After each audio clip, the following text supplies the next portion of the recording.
ओम शांति। 4 जनवरी 2024 की मुरली में अव्यक्त मास में बाबा हमें होमवर्क देते कि किस प्रकार से हम डबल लाइट फरिश्ता बन जाए, डीप साइलेंस का अनुभव करें, जो पिछले 3 दिन से बाबा पक्का करा रहे हैं। तो किसी भी प्रकार की लीकेज खत्म करनी है। व्यर्थ नेगेटिव संकल्प बोल कर्म ये बोझ है। जितना इससे मुक्त होंगे तो फरिश्ता बन जाएंगे। तो इसमें हमें क्या करना है? समर्थ को धारण करना है। जो हम जानते हैं मुरली समर्थ महावाक्यों से भरपूर है। तो जितना हम मुरली पर अटेंशन देंगे व्यर्थ से मुक्त होते जाएंगे। तो रोज़ की तरह आज भी बाबा हमें नशा चढ़ाते कि हमें पढ़ाने वाला कौन है, हम कहाँ पर बैठे हैं, कौन सी पढ़ाई हम पढ़ रहे हैं, फिर उससे हम क्या पद पाने वाले हैं, और उस पढ़ाई से इस समय हम कौन सा कर्तव्य करते हैं। तो इन सभी चीज़ों का नशा रहे। देखें हम इंद्र सभा है ये, हम भगवान ईश्वर सोमनाथ बबुलनाथ के पास बैठे हैं।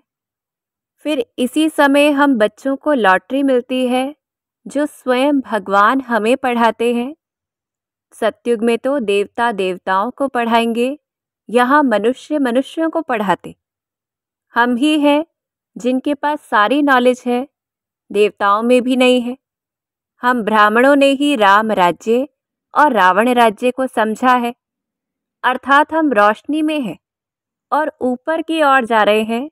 हमारी अवस्था दिन प्रतिदिन ऊपर की तरफ है और इस समय हम बच्चे सतो प्रधान बनने के लिए पुरुषार्थ कर रहे हैं, मंजिल पर चढ़ रहे हैं। पर बाकी सारी दुनिया अंधियारे में है, नीचे ही गिरती जा रही है। तो अपने श्रेष्ठ भाग्य का नशा रहे। हम ही वो स्वीट बच्चे हैं, स्वीट बाप के, जो सारे विश्व को स्वीट बनाते हैं। फिर स्वयं भगवान भी हमारी महिमा गाता कि इस समय हम ईश्वरीय मिशन में हैं, इस समय ही मनुष्य से ब्राह्मण बनते हैं, फिर विष्णु के कुल के देवता बनेंगे। कल इन देवताओं के गुण हम गाते थे और आज ऐसा बन रहे हैं, ऐसे देवता जिनको हीरो हीरोइन कहा जाता है। तो सदा इन स्मृतियों के द्वारा नशा रहे और हम देखें उस सत्युगी दुनिया को भी इसी नशे के साथ, जो नव युग है, नई दुनिया है, जिसका नाम स्वर्ग है, देवलोक है। ऐसी दुनिया में हम जाने वाले हैं। तो देखें हम उस दुनिया को जहाँ आदि सनातन देवी देवता धर्म है, जहाँ हम देवी देवताएं रहते हैं, एकदम चोटी के ऊपर हैं, हीरे जैसा जन्म है, दैवी गुण वाले हैं, वैष्णव है, डबल अहिंसक है और हम बच्चों का ही राज्य चलता है।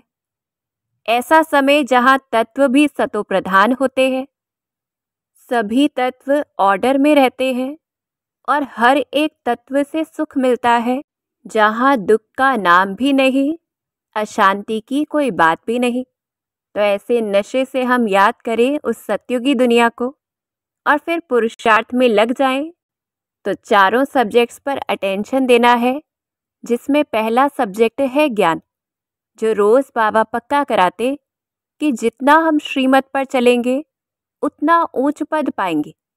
तो अपनी चेकिंग करनी है कि सारा दिन हम कितना श्रीमत पर चल रहे हैं, कितने परसेंटेज में, उसी परसेंटेज में ऊंच पद पाएंगे।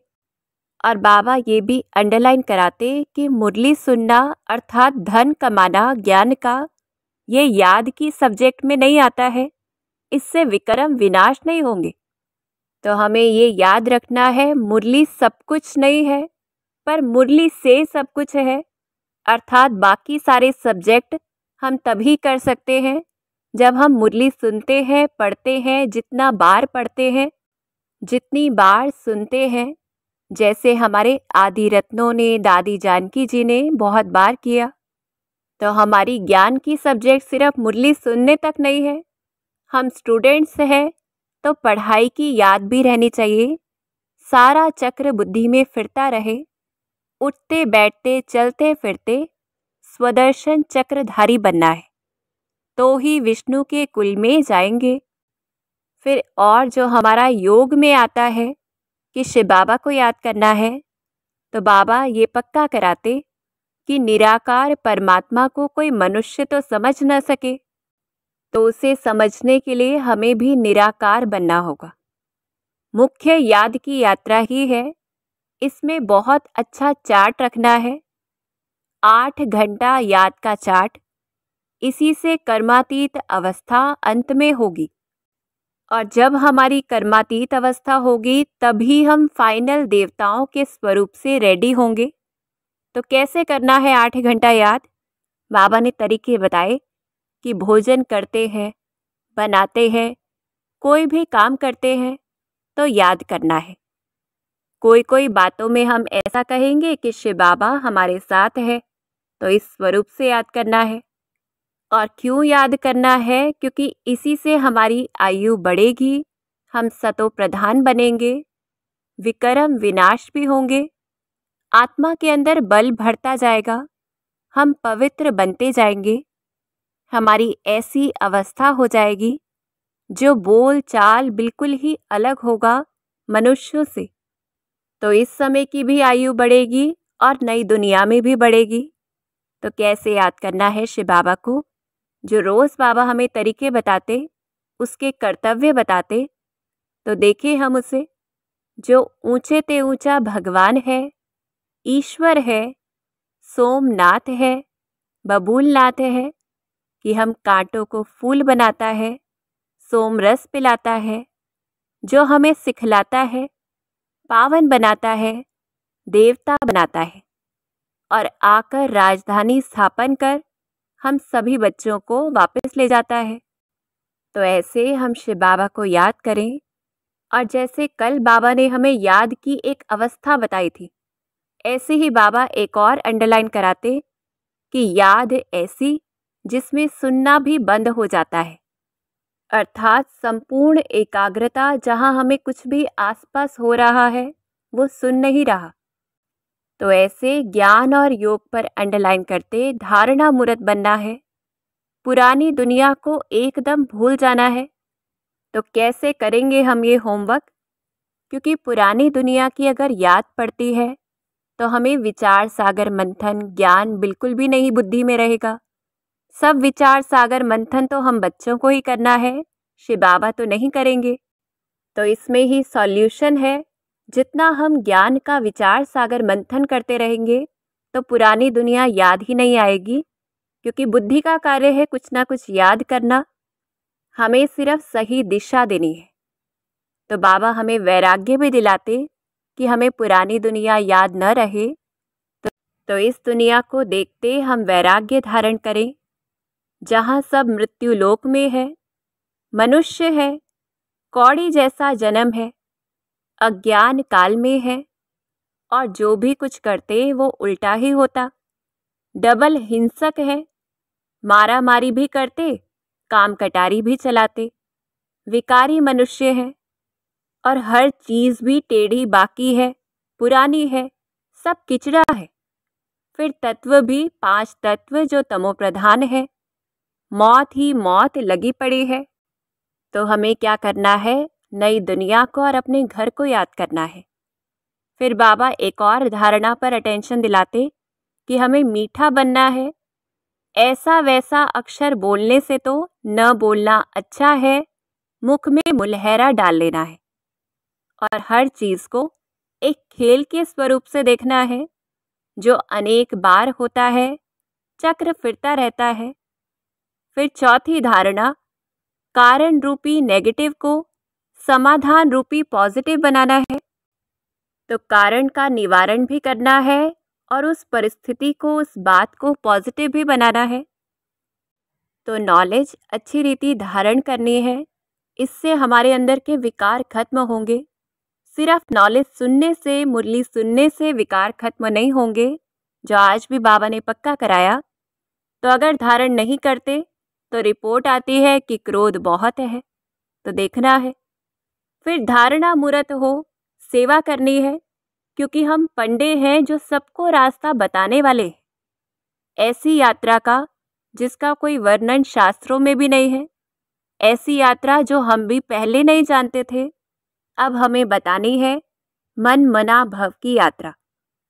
फिर बाबा भविष्यवाणी भी करते कि अंत में आखिर बहुत आएंगे, फिर कोई हंगामा तो कर नहीं सकेंगे जो शुरू में हुआ।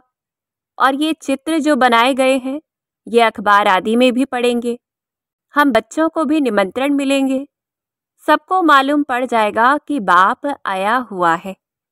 तो हमें अब क्या करना है, हमारे पास जो इतने चित्र हैं तो उतनी सर्विस भी करनी है, सब तरफ पैगाम देना है, क्योंकि शास्त्रों में ये बात है कि एक कोई रह गया तो उसने उल्हाना दिया।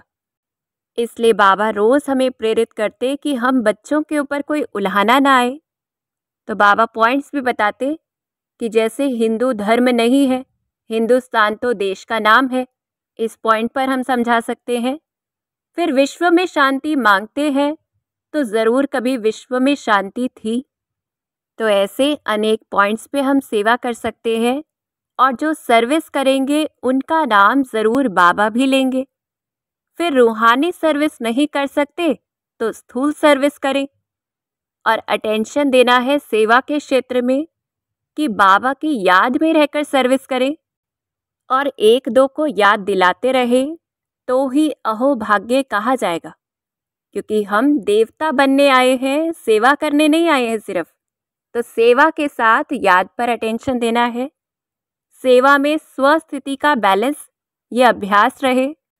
तो देखना है स्थिति ठीक है सेवा करते, वो नहीं, बाबा अंडरलाइन कराते कि ये स्मृति इमर्ज रूप में रहे कि मैं मालिक हूँ, कर्म इंद्रियों रूपी कर्मचारियों से सेवा ले रही हूँ, और मन में बस एक बाबा, दूसरा न कोई।